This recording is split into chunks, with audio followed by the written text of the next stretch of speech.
এই পর্যায়ে আমরা পাঠ্য বইয়ের 92 পৃষ্ঠার একক কাজ সম্পর্কে আলোচনা করব। আমাদের বলা হচ্ছে ত্রিঘাত বহুপদী রাশির 3টি উদাহরণ দাও, তোমার উদাহরণসমূহের জ্যামিতিক আকার উপস্থাপন করো এবং প্রকৃতি এবং প্রযুক্তিতে কোথায় দেখতে পাওয়া যায় তা লেখো।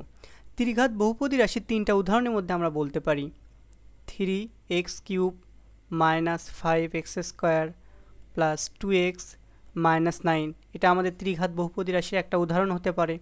আমরা লিখতে পারি x³ - 5x + 3, এটাও একটা উদাহরণ হতে পারে।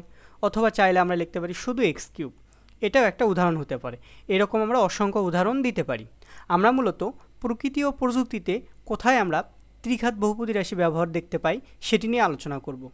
প্রথম ক্ষেত্রে আমরা ফ্লুইড অর্থাৎ তরল বা গ্যাসের প্রবাহে ত্রিঘাত বহুপদী রাশির লেখচিত্র দেখতে পাই।